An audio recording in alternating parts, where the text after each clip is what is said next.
WMASC, the World Messianic Avatar and Seishant Council. Right, yeah. I think the job of being a Messiah is too big for any one person. Even Jesus, you know, I mean, bless him, I love him, but even he can't do that alone.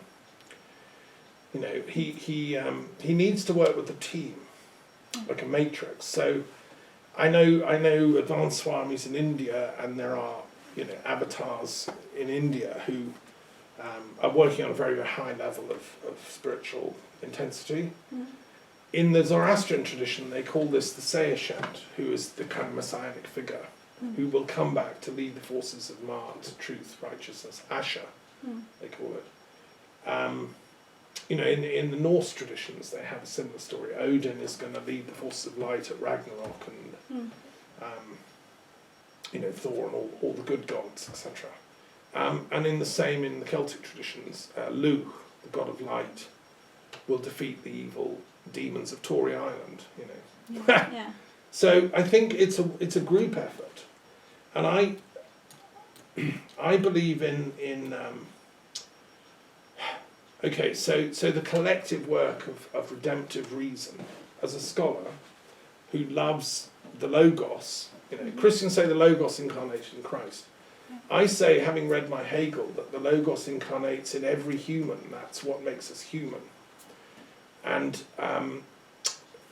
today is the festival of reason, goddess of reason, which is the Latin word for Logos, right? So what we have to do is reactivate the reason that is dormant within everybody.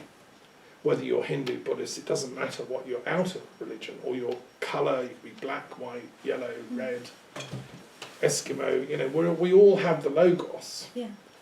And when we reactivate that to me is the finishing off of that redemptive work that Christ was pointing to in that incarnation. I very much hope he's going to come back and be around for its completion in this incarnation, wherever he is. I don't know where he is, you know. If you know his email, get him in touch with me. Maybe he's resting a few centuries, who knows? Well, I think it's time he came back, because the world really is up the creek. We need that. It's like now or never. Right. The forces of evil and ignorance are so powerful, and we now have these huge nuclear weapons. We didn't have that in those days. We could afford the odd wars. Yeah. We can't now. And we've got these megalomaniac leaders like Trump and Putin and Erdogan and Netanyahu and, you know, the idiots running Brexit Britain. I mean, all of them lack humility, and the ability, therefore, to learn. So that's why I've set up this World Messiahship Council, is to try and give some advice to these political leaders, just as the Druids did in the ancient times, to teach the kings, you know, how to behave morally. Well, you know, I love that idea. I think it's fantastic. But you know, I'm just trying to imagine all these people who I'm sure. I mean, someone believing they are the Messiah. Probably. I mean, it sounds to me like a big ego. So how are you gonna get them to get along and realize that they're other five Messiahs? Messiah candidates? Yeah. That's a good question.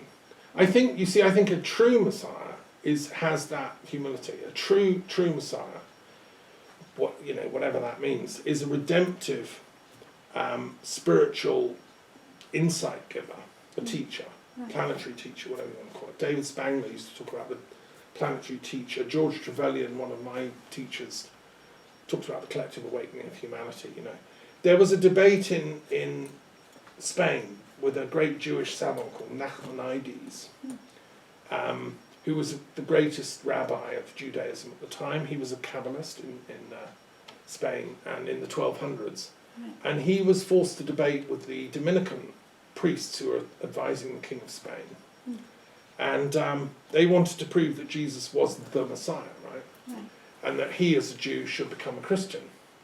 So they had this debate in front of the King of Spain in the capital, and the Dominicans said, look, you know, Jesus is the only Messiah, you've got to believe in him or you're a heretic, and it will burn all your Talmuds and all your Jewish books, and, you know, you're all heretics because you don't accept Jesus was the Messiah. And Nachmanides got up and said, okay, thanks for letting me speak here, it's a very distinguished audience, hello, O King. But I would just like to say that in our teachings, in our Bible, when the Messiah comes, there will be world peace. Every person will be able to live lives of dignity and you know, and love, and there will be plenty, and you know, the gates of paradise will, as it were, open onto this plane, and there will be no more war and no more violence and rape and all those horrible crimes. Right. However, when I look at my history books, said Nachmanides, since your Jesus came, there's been non-stop continual wars on the planet and suffering. And funnily enough, a lot of them have been committed by your so-called Christian armies. Right. So when I read the book and I look what the job description of our Messiah is going to be, I don't see Jesus as fitting the bill. Right. And therefore, with all due respect to you, O Dominican, I'm afraid I have to bow out of the acceptance of Christ as the only Messiah. Right. You know, I mean, so that was Nachmanides' response. The Dominicans were very annoyed with him because he sort of won the argument.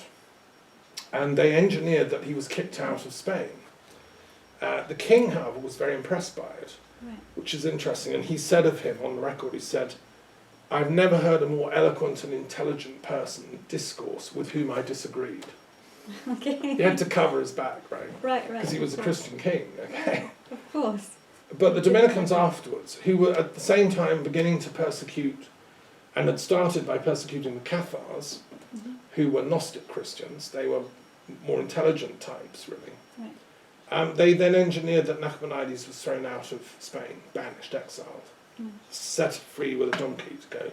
So what Nachmanides did is he went to Jerusalem, and he founded a little synagogue. He found very few Jews left in Jerusalem at the time, because when these so-called Christian crusaders had captured Jerusalem, they'd slaughtered every single Jew and Muslim in the town, which is disgraceful. In the name of their Messiah, they killed all the Jews and all the Muslims, right? And Jerusalem ran red with blood. And then, so there were hardly any left. But Nachmanides went there, he found a few, and he set up a synagogue. And he was a great Kabbalist, a teacher. And that synagogue is still going. If you go to the old city of Jerusalem, it's still there, continually from that date. Yeah. So, you know, so humility. What I hope, this is why I propose that the Womask project, if we can get this idea of the collective messiahship, we share it. Right. It's not like a monopoly, right? Because there are people with violent images of the Messiah in all the religions, you know. If we can demilitarize the idea of the Messiah Yeah. and get some critical thinking about it, which is what I'm trying to do with Womask, and because there are some Jews today that say the Messiah is coming back, he will be the descendant of the King of David, he will be Jewish 100%, and he'll slaughter everyone that isn't Jewish, you know, and we will win, and we'll be the top nation, and that's the end of everyone else. Palestinians, Muslims, they're all for the chop. And even the Christians, you know, they're gonna be chopped. Yeah. That doesn't sound like a peaceful message. No, it's there's an angry military Messiah in Judaism. There's an angry, and some extreme Zionist Christians have their version of that. Christ's coming back, but he's sure going to be angry, and he's going to zap and bomb all the pagans and, you know, all the Muslims. I mean, you get Trump-style evangelical preachers preaching this kind of hate Messiah. Right. And they've done a very dangerous deal with the Jewish hate Messiah worshippers. So we've got Christian right-wing hate preachers and teamed up with sort of Jewish right-wing hate preachers. Now, to me, that's all fake Messiah stuff. Right. It's like right. it's Messiah as a sort of something in World of Warcraft, you know, like a demonic general who's going to come and kill everyone. Well, it seems to me they're using his image in their own purposes. Like if they're hateful people, they use that as some sort of righteousness. It seems to me. Correct. Yeah, and I think that if we look at it sympathetically and we try and understand why they're like that, and we go and stand with them, you know, we could say they're hurtful people. They're hurting. They feel like it's the victim game. You know, look, we had the Holocaust done to us. We're the most victimized people. So we deserve the Messiah's going to clobber everyone else, you know. Right. And the kind of these white right racist types, sadly, they feel they're the victims because, my God, everyone's taking over, you know, and there's all these non-white people running America now, so we're going to stand up and fight for our rights. They feel they're the victims. Yeah. I know it sounds crazy, but that's what they do. So we've got to unvictimize everybody. We're all the victors. What the Jains say, and I love the Jains, they're some of my best friends in India. Jainism means the victory path. Mm-hmm. By adopting non-violence as the only intelligent strategy to cope with reality's complexity, the non-violent Messiah is actually a Jain, you know, Mm-hmm. who's teaching the path to non-violence, ahimsa, which is what Right. Gandhi taught. Right. And that way we all win. It's called win-win in conflict resolution circles. Right. Right. Instead of like most sort of war games, they have win-lose as the logic. Mm. Whereas what we say as peace thinkers, non-violent people, is we've got to get humanity to a place of win-win, Yeah. where collectively we can all win. You know? And that to me is the only Messiah game worth having. I think that's a mentality people have to learn, though. You know, it's Mm. quite common that someone feels better if they're on top of someone else. You know, like a sort of Yeah, well that's kids, isn't it? When you're fighting Structure. with your brother when you're a kid and you want to like win the boxing match or whatever. When I was like I 8, agree. you know, I'd fight with my brother with boxing gloves and I'd always lose because he was bigger. But it was always a challenge. yeah. We grow out of that. But Most we of should, us. yeah. Yeah, most of us. Yeah. But some people haven't, and they're still in that. I mean, I find it interesting that Steve Bannon, the Brexit hard right, the guy was the inventor of World of Warcraft, which got everyone thinking in military, we're going to win type images. And now Brexit for them is a sort of game they're going to win at. Yeah. Whereas to me, why I like Europe, and I'm living here in France, is because it's win-win. You're Swedish, I'm living in France, I've lived in Scotland, Wales, all over Britain. I love all of Europe. I want win-win for the whole continent, Yeah. you know. Not separation. Yeah, I want unity, and we can all be different. You can be Swedish, you know, you have a different accent, you like different foods. Somebody else is French or Spanish. I've just been down in the Pyrenees, there's the Catalans, they're amazing people. Mm. And the Basques, but we're all, there's a bigger unity Mm. that we're all part of. Absolutely. Mm. So you mentioned Brexit, and I see you posting a lot about Brexit. So, Yeah. I mean, would you explain how that like fits together here and now? Because you said in your talk that you're trying to right what's been done wrong. So, will you explain that a bit? Mm. Possible. Gosh.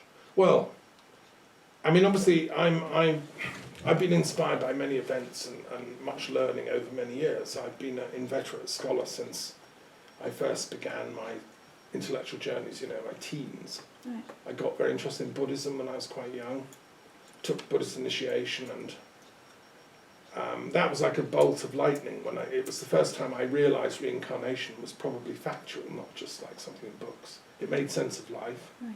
And karma and all those teachings. Then I discovered that was the teaching also in Druidry. We had our own Western form of Buddhism. That the word Dharma, truth, is in the word Druid.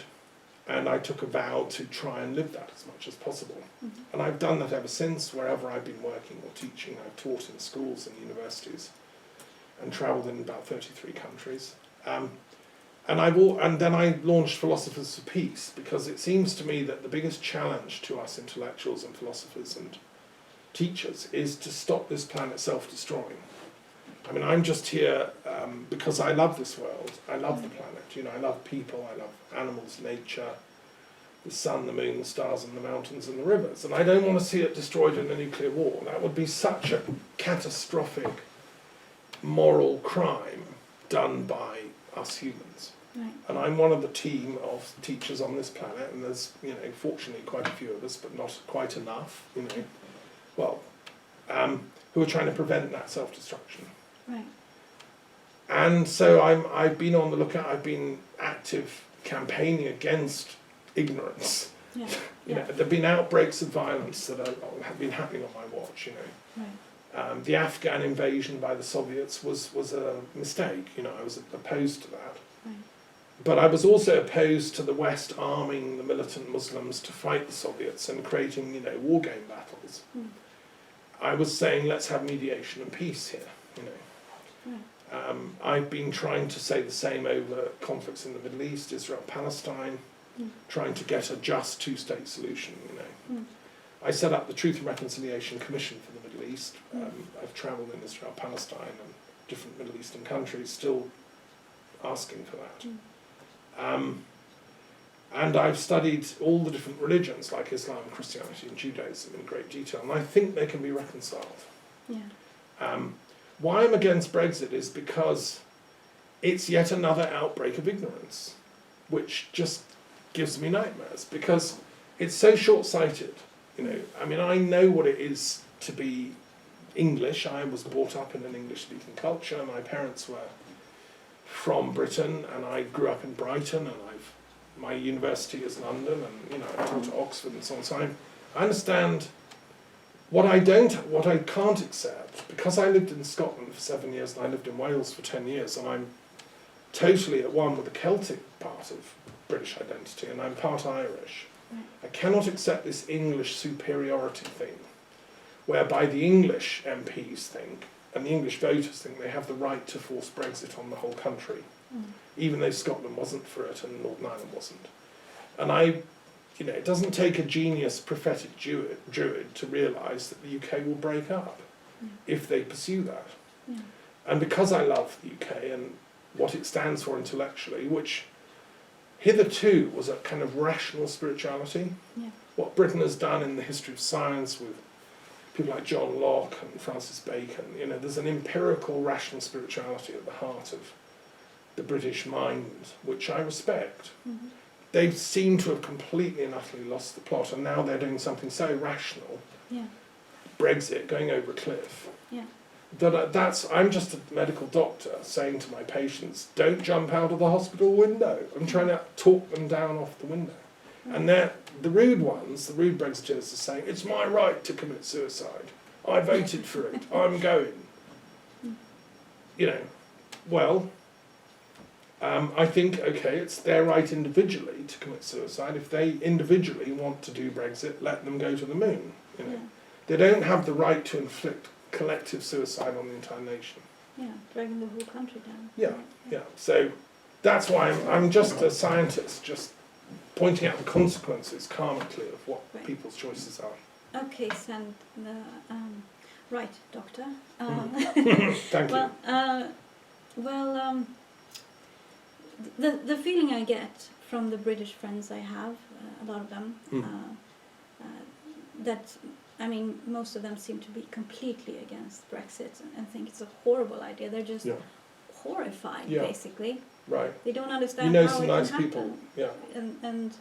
And how it happened, how some people can be in charge. And the feeling I get from things I see is that there's, I don't know, it's just a feeling, but that there's a sense of hopelessness for them, that there's nothing to do, you know. That they can't fight it. Right, they can't fight it. Well, So, in your opinion, doctor, what is the medicine here?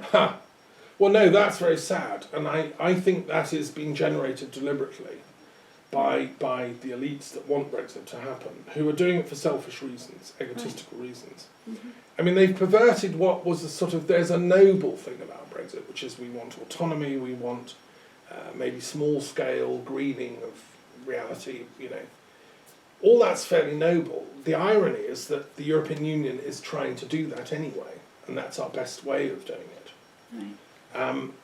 So no, they've taken a truth and then twisted it. And so the spreading of, well, there's nothing you can do about it, this fatalism, is part of the strategy of propaganda that's used to sell Brexit. I'm utterly opposed to that. And I very much resonate with the works of a Dutch intellectual called Rob Ryman, who's just written a book called To Fight Against the Spirit of This Age, which is an expose of creeping fascism in Europe, the right wing that's coming up, which, you know, one of the cards of the extreme right is always to say there's nothing you can do about it. You know, we've won; it's inevitable.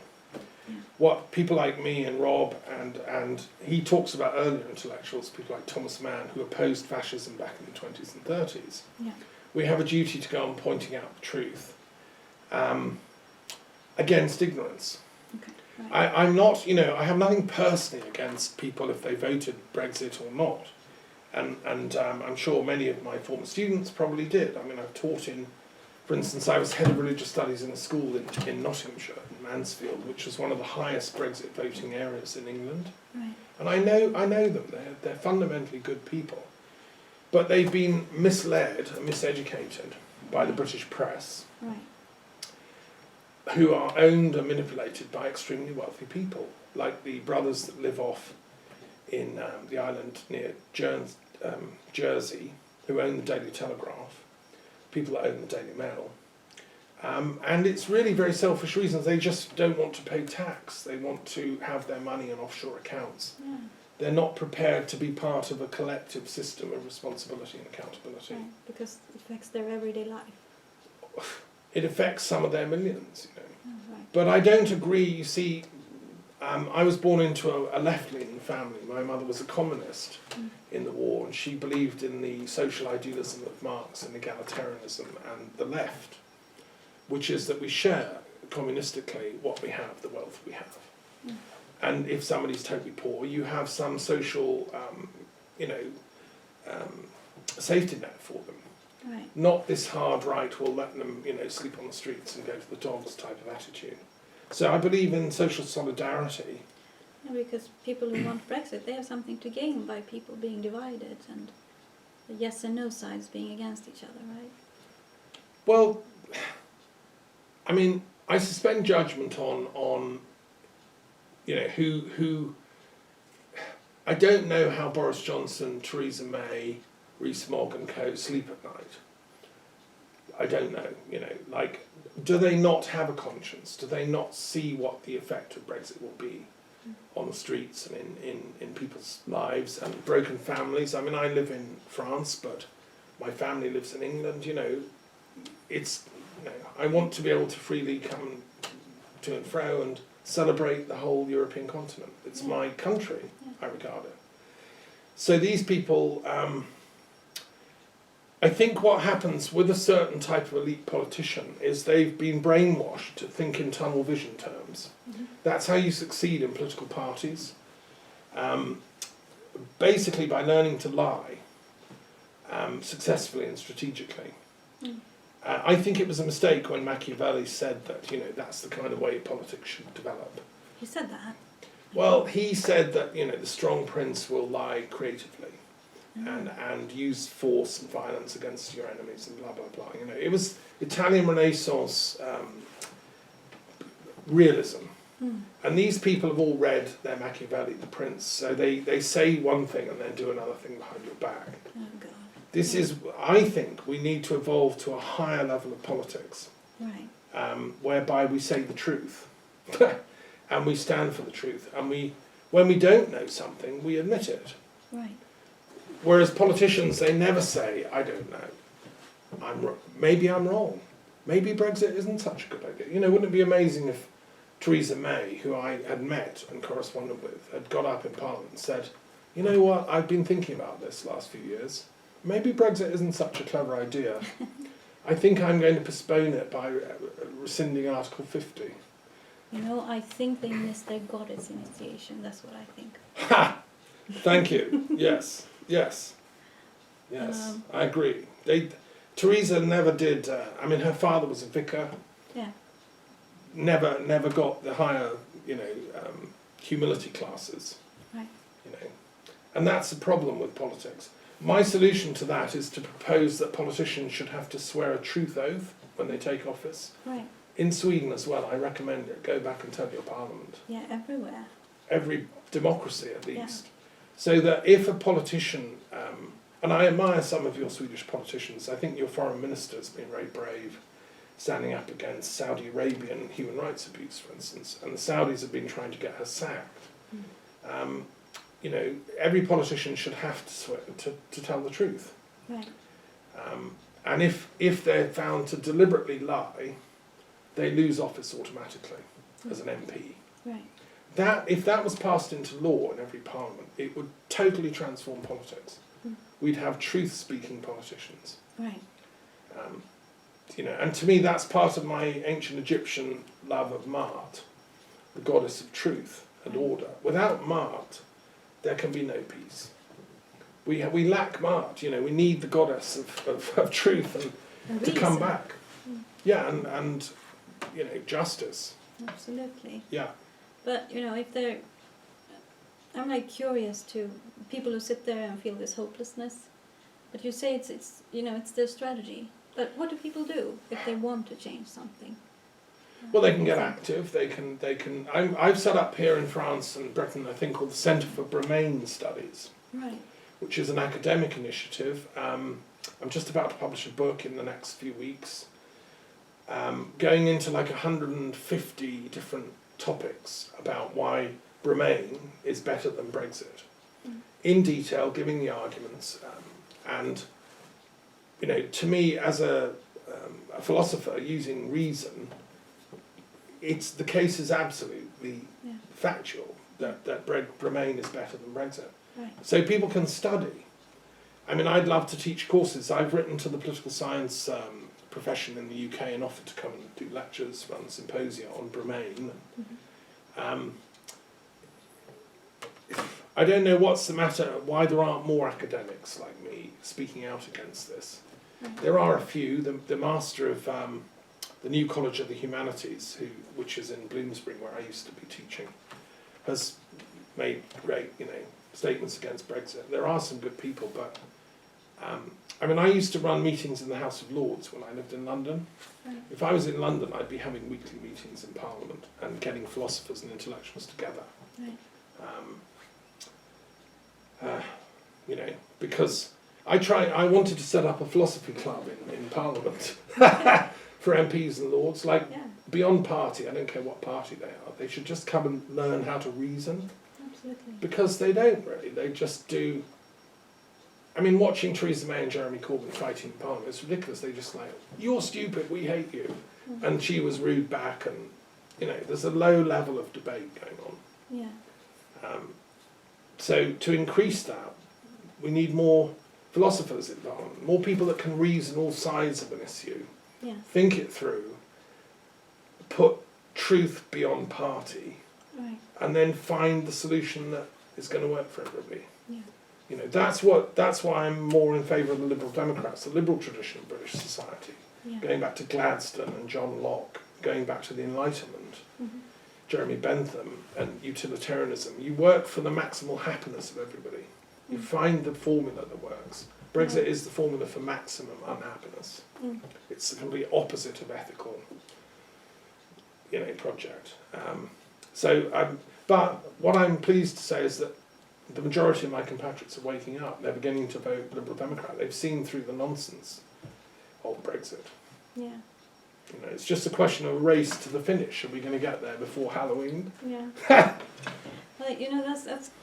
that thing about them having some philosophy classes.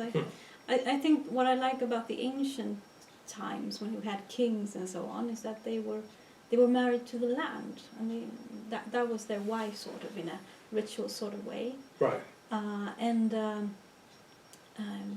Their loyalty was to the land. I mean, it was not to their money or to their offshore bank accounts or whatever else they it was fancy, to the whole land. Yeah, it was to the land. Yeah. They were a servant also. Yeah. And I think we should bring that back. Maybe not kings, but I don't know. Well, we have kings, don't we? In Sweden and Scandinavia, they have their constitutional monarchs, and we have it in England. Oh yeah, but they don't rule.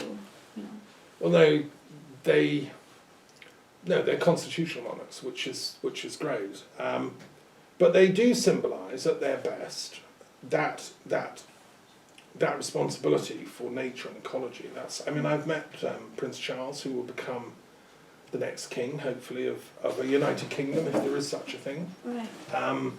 Who must be absolutely upset at Brexit, because it's like, what's he going to inherit? It's like going to be a shattered, broken kingdom. I personally think Queen Elizabeth should have abdicated. I think she should abdicate over Brexit. And I've communicated with her and had a reply. Oh dear. Yeah. Telling her that she's got to stop being on the fence. As Queen, she has a duty to the entire land, which is the whole of the UK. Right. And that she should refuse to sign the Brexit stuff into existence, and if they insist, she should abdicate. That's what I said to the Queen. I'm merely a druid pointing this out to her. She should rise and defend her country. Yes, she should, because it's about to be destroyed from within by what I regard as treasonous, external forces, mainly American. The USA doesn't deep down like the monarchy. It doesn't understand it. It hates it. And it wants, and Rupert Murdoch is of that ilk, these people want the UK to break up and the monarchy to be destroyed. Because they're fanatical Republicans who haven't studied their history and wouldn't understand what you just said about the king is married to the land. They'd think you're mad. Yeah, it's a fairy tale or something. It's a fairy tale, and no, we're wedded to our bank accounts. And they've become a plutocracy, America. They're now run by billionaires, 4 billionaires. Trump is just, typical of that. Whereas proper presidents like Roosevelt or Jimmy Carter and Kennedy, these were Democrats with a conscience. They're very, there are some, Bernie Sanders, Marianne Williamson has a deep understanding of spirituality. I sincerely hope they get a new president soon, and that they can stop. The way Trump has been pushing Brexit is disgraceful to me. Yeah. It's completely bonkers and irrational. I read that USA is one of the few countries who have something to gain from Brexit. They think they're going to buy up the UK and buy all our resources and the NHS and their companies. It's capitalism will make a killing. I've heard people who work in the money, professions say Brexit's great because it's going to crash the pound. We're going to bet against it, and then when it comes back, we'll all make huge money. Right. Which is such a terrible thing to say. It should be totally against the law. The pound is now down. So far, it's become equal to a euro. These people have deliberately crashed the pound to make a profit. Right. Well, that's scandalous to me. It's everything that it's showing the worst case scenario of what capitalism does. Right. I'm doing a commentary on Das Kapital of Karl Marx at the moment, in homage to my mother, who was always telling me to grow up and read Marx. I do. Finally, I'm reading him in absolute detail. Yeah. And explaining what he got right and what he got wrong, as I see it. I think you said it was a massive book, right? Marx, Das Kapital is like 800 pages. Yeah. I'm not commenting on every single line. Right. Unlike the Quran, where I am, the Quran is shorter. And there's an awful lot of padding in Marx. He's extremely German, pedantic academic. He says in 10 pages what boils down to a paragraph. So I'm commenting on the paragraph. He likes expanding things, sort of. Endlessly. He was a great thinker, but he should have edited that book. Okay. Would have had more impact. Right. Okay, so let's get back to your meditation then. It's okay. Okay, sure. I often see you with that. The periodic table. Right. Mm. So, the man you met in Egypt in meditation. In that past life. Right. Yeah. Where would you place him in this periodic scale? I love that question. Thank you so much. This is the periodic table. You've seen it. Yeah. So, this idea came to me when I was teaching religious studies at a senior level in a very good boys' grammar school in Dorset, and I'd been lecturing at university and so on. We need a map for all the world's philosophical and religious traditions. There isn't one. And kids would come into my class saying, I don't believe in God, so your subject is all nonsense. I want to be a real person, I want to be a scientist when I grow up. I love physics. So I came up with this in response. Right. I said, okay, but to be a physicist or a chemist,